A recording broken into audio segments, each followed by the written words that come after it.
സുറുമി രചന അവന്തിക അവതരണം സെൽസാമുസ്തു.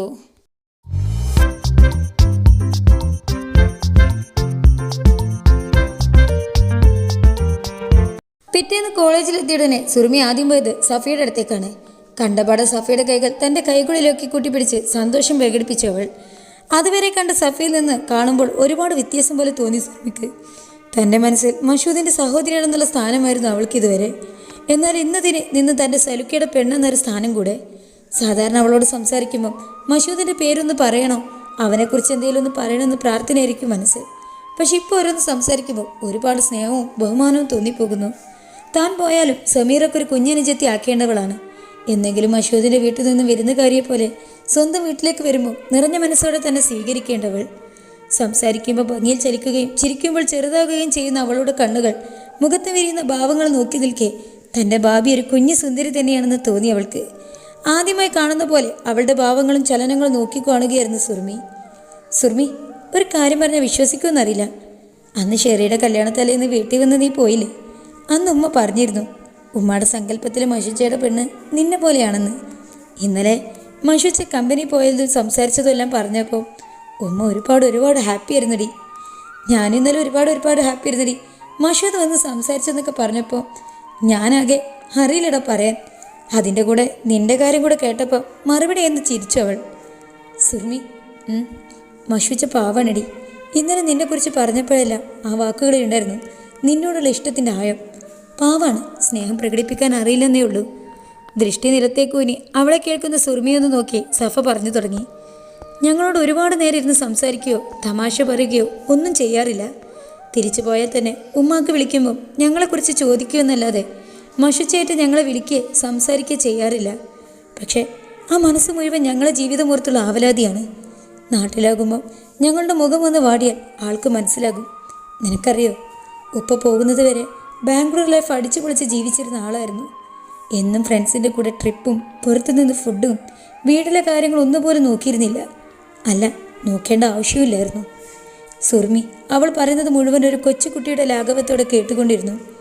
ഒട്ടുമിക്ക ചെറുപ്പക്കാരുടെയും പോലെ ജീവിതം ആസ്വദിച്ച് കിട്ടുന്ന പൈസ മുഴുവൻ സ്വന്തത്തിന് മാത്രം ചെലവഴിച്ച് മാസാവസാനം ഉപ്പ വീട്ടിലേക്ക് അയക്കുന്ന പൈസയിൽ നിന്ന് പോലും പല കാരണങ്ങൾ പറഞ്ഞ് പങ്കുപറ്റി ജോലി നടക്കുന്നതിനിടയിൽ വിളിക്കാതെ വന്ന ഒരു അതീതിയെപ്പോലെ മരണം ഉപ്പയെ കവർന്നെടുത്തപ്പോൾ എന്ത് ചെയ്യണമെന്നറിയാതെ പകച്ചു നിന്ന് മഷൂദിനെ ഉപ്പാടെ മയ്യത്ത് കണ്ട് നിലവിളി കൂട്ടി അവരെ മാറോട് ചേർത്ത് പിടിച്ച് വിങ്ങിപ്പൊട്ടിയ മഷൂദിനെ അതുവരെ കണ്ട മഷൂദിൽ നിന്നും പക്വതയുള്ള മഷൂദായി. ഇപ്പോൾ ഉള്ളുനിറയെ സ്നേഹവും വാത്സല്യം കൊണ്ട് നടക്കുന്ന മഷൂദിനെ ഒരു സഹോദരനത്തിലുപരി ഒരച്ഛൻ മക്കളെ ഓർത്ത് വേവലാതിപ്പെടുന്ന പോലെ അവർക്ക് വേണ്ടിയുള്ള വേവലാതിയുടെ കണ്ണീർ പൊഴിക്കുന്ന മഷൂദിനെ ഒരു മാസത്തെ ലീവിന് വന്ന് തിരിച്ചു പോകുമ്പോൾ നെഞ്ചു പൊട്ടുന്ന വേദനയിലും അവരെ ചേർത്ത് പിടിച്ച് പുഞ്ചിരിക്കുന്ന മഷൂദിനെ ഒരു മാസം പോലും മുടങ്ങാതെ കൊച്ചാപ്പയുടെ മോനോട് പറഞ്ഞ് വീട്ടിലേക്കുള്ള മുഴുവൻ സാധനങ്ങൾ എത്തിക്കുമ്പോൾ അതിൻ്റെ കൂട്ടത്തിൽ അവർക്കുള്ള നാപ്കിൻ പാടുകൾ പോലും മറക്കാതെ ഏൽപ്പിക്കുന്ന മഷൂദിനെ സുറുമി കേൾക്കുകയായിരുന്നു അവളുടെ പ്രാണനെക്കുറിച്ച്. സഫയുടെ ഓരോ വാക്കുകളും കേൾക്കുമ്പോൾ അവളുടെ മനസ്സിൽ മഷൂദിനോടുള്ള സ്നേഹവും ബഹുമാനവും നിറയുകയായിരുന്നു. സഫയിൽ നിന്ന് കൂടുതലായി മഷൂദിനെ അറിഞ്ഞപ്പോൾ കാണാൻ കൊതിച്ചിട്ടുണ്ടായിരുന്നു അവൾ. കോളേജ് വിട്ട ഉടനെ അനയം കൊണ്ട് ലൈബ്രറി കയറി. നോക്ക് സുറുമി, ടൈം ആകാറായി. സമയം എടുക്കുന്നതൊരു ഒരു വെപ്രാളം വന്ന് തുടങ്ങിയിരുന്നു സുറുമിക്ക്. അവളെ നോക്കി ഹന ഓർമ്മിപ്പിച്ചു. മുന്നേ 50 കഴിഞ്ഞിട്ടോ, 3:50 കഴിഞ്ഞിട്ടോ. കയ്യിലെ നഖം തിന്ന് തീർക്കുന്നതിനിടെ അവൾ പറഞ്ഞു. രാവിലെ സഫിയോട് പറഞ്ഞിടായിരുന്നോ മഷൂച്ച കാണാൻ വരുന്നത്? എന്നാൽ ഈ ടെൻഷൻ വേണമായിരുന്നോ? ഇതിപ്പോൾ ഇതിൻ്റെ ഉള്ളിൽ കയറിയിരുന്ന് അവൾ പോയോ മഷൂച്ച വന്നോ കാണുമോ എന്നൊക്കെ ആലോചിച്ചിരുന്നിട്ടെന്താ? സഫ അറിയേണ്ടത് വെച്ചിട്ടല്ലേ സഫ പോയതിന് ശേഷം വരാമെന്ന് പറഞ്ഞത്. അതാ ഞാൻ അവളോട് അതേപ്പറ്റി പറയാതിരുന്നത്. ആ, അത് ശരിയാ. ഡാ, ഇനിയിപ്പോൾ മഷു എന്ന് എന്നെ കാണാതെ പോയി കാണുമോ? സുറുമി ആകുലതയോടെ തിരുക്കി. അതെന്നോട് ചോദിച്ചിട്ടെന്താ? ഞാനും നിന്നെ പോലെ ഇവിടെ നിൽക്കല്ലേ. അത് ശരിയാണല്ലോ. സമയം നോക്ക്, ഇപ്പം സഫ പോയി കാണൂലേ? ഡി പോട്ടെ, ഞാനിവിടെ അല്ലേ. എനിക്കെങ്ങനെ അറിയാനാ? നീ വാ, പോയി നോക്കുക. ഇനി സഫയെ കാണുന്നെങ്കിൽ തന്നെ ലൈബ്രറിക്കാരി എന്ന് പറഞ്ഞാൽ പോരെ. അത് ശരിയാണല്ലോ, നിൻ്റെ ഒരു ബുദ്ധി. Thanks D. സുറുമി ഹനയെ കെട്ടിപ്പിടിച്ച് അവളെയും കൊണ്ട് കോളേജിൻ്റെ മെയിൻ എൻട്രി ലക്ഷ്യമാക്കി ധൃതിയിൽ നടന്നു. നിനക്ക് പ്രേമം തലക്ക് പിടിച്ച് തലയുടെ എന്തോന്ന് പോയിട്ടുണ്ട്. ചുമ്മാ ടെൻഷൻ അടിക്കുക, വിരലെല്ലാം നഖമെല്ലാം തിന്നു തീർക്കുക, ഒരാവശ്യമില്ലാതെ കെട്ടിപ്പിടിക്കുക. നീ വേഗം ഒന്ന് വന്ന് വാനാ, എൻ്റെ തലക്കൊന്നും പറ്റിയിട്ടില്ല. ധൃതിയിൽ ഹനയുടെ കൈ പിടിച്ച് നടക്കുന്നതിനിടയിൽ സുറുമി പറഞ്ഞു. മഷൂച്ചേനെ കാണാൻ വരുമ്പോൾ തിന്നാനിനി നഖമുണ്ടോ നിൻ്റെ വിരലിൽ?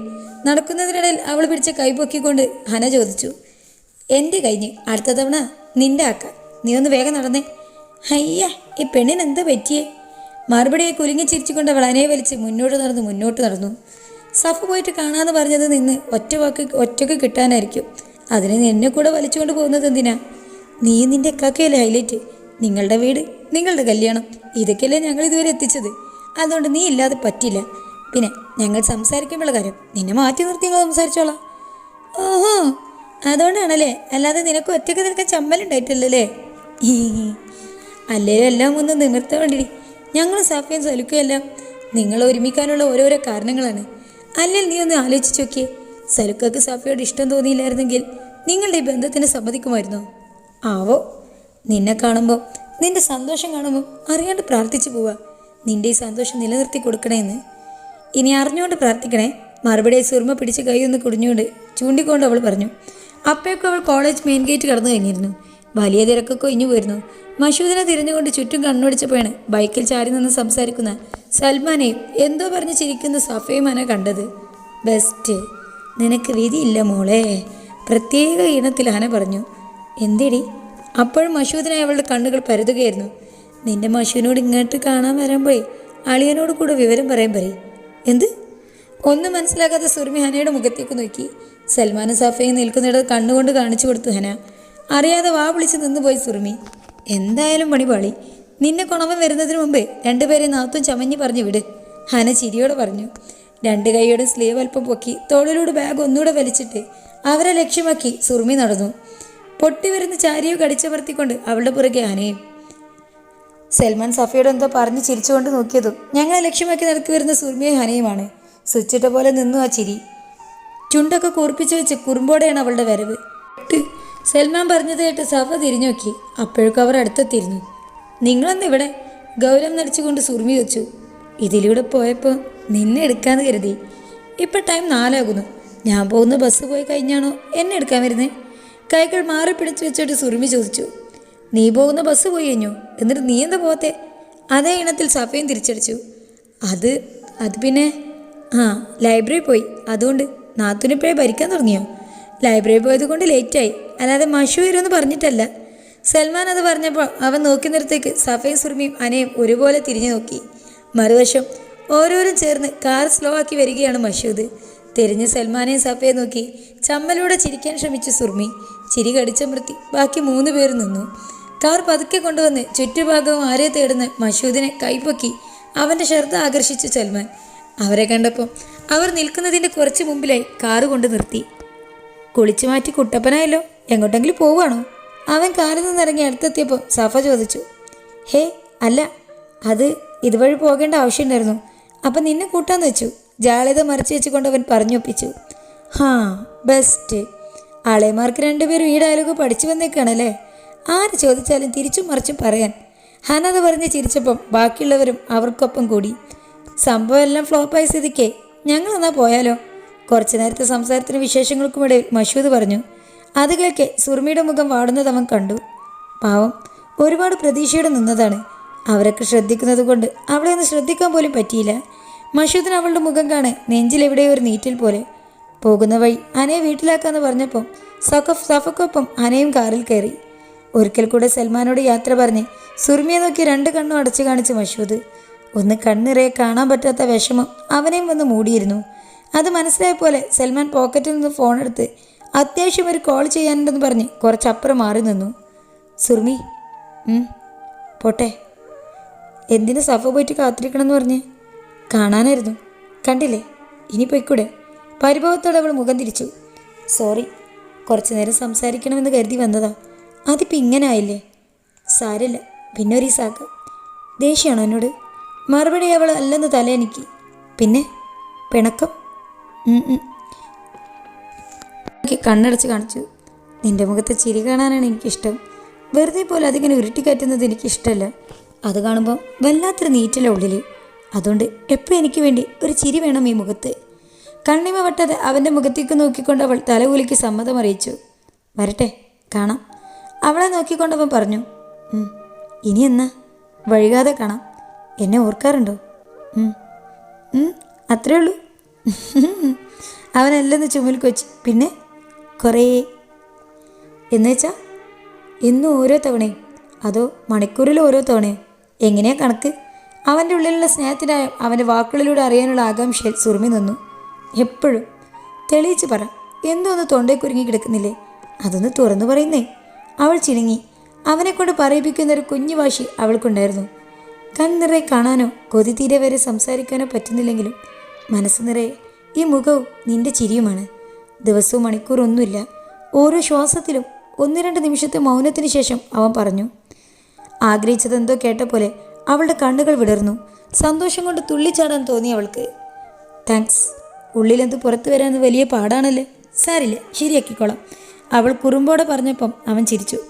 അപ്പോഴേക്ക് കാലിൽ നിന്ന് ഹനയും സഫയും ഇറക്കി ചുമച്ച് ശബ്ദമുണ്ടാക്കി തുടങ്ങിയിരുന്നു. അവളുണ്ടാകുമ്പം അധികം നിന്നാൽ ശരിയാവില്ല. രണ്ടുപേരും ചാരന്മാരാണ്. അതുമല്ല, അവരുടെ മുമ്പിലുള്ള എൻ്റെ മസിൽ പിടുത്തം തകർന്നടിയും.